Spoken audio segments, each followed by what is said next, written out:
An extraordinary and frightening scene unfolds in Washington, D.C. at the U.S. Capitol. Hundreds of Trump supporters storming the floors of Congress, forcing lawmakers to evacuate, just as they were about to certify the presidential election. Good evening, everyone. I'm Frank Somerville. And I'm Julie Hayner. It was a stunning turn of events, and now we've learned at least one person has died in the violence.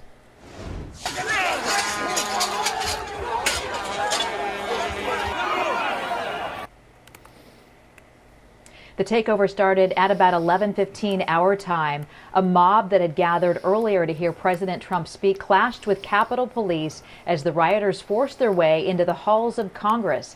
You could see them inside Statuary Hall carrying flags. There have been several reports of people being injured, including several Capitol Police officers. A woman who was shot during the chaos has now died. One of the protesters described what happened. We had stormed into the chambers inside, and there was a young lady who rushed through the windows. A number of police and Secret Service were saying, "Get back, get down, get out of the way." She didn't heed the call, and as we kind of raced up to grab people and pull them back, they shot her in the neck, and she fell back on me and started saying she was fine, it's cool. And then she started kind of like moving weird, and blood was coming out of her mouth and neck and nose. One photo showed police with their guns drawn inside the House chamber. Sources say at least one explosive device was also found near the Capitol.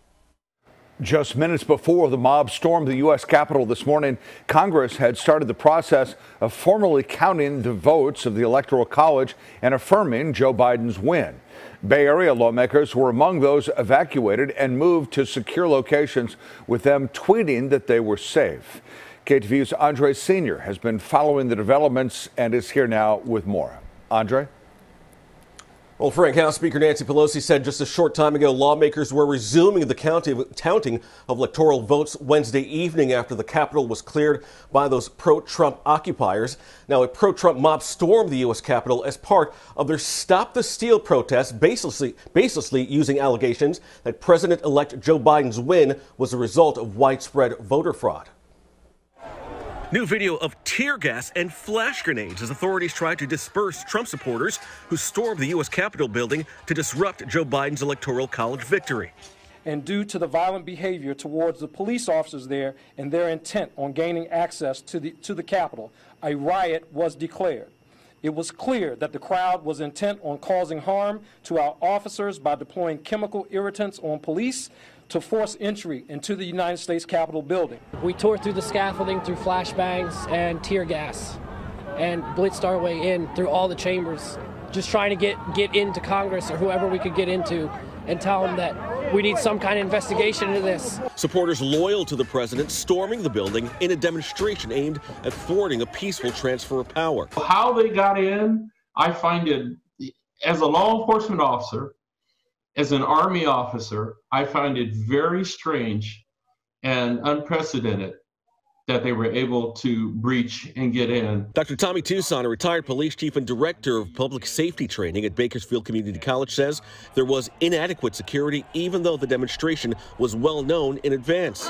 Here you can see a group of Trump supporters already inside the Capitol building try to push police guarding the entrance aside to let fellow demonstrators in. This is very suspicious why it occurred the way it did. Amid the riots, a woman was shot inside the Capitol building and has died. Not much, though, is known about the shooting itself. We had stormed into the chambers inside, and there was a young lady who rushed through the windows. A number of police and Secret Service were saying, "Get back, get down, get out of the way."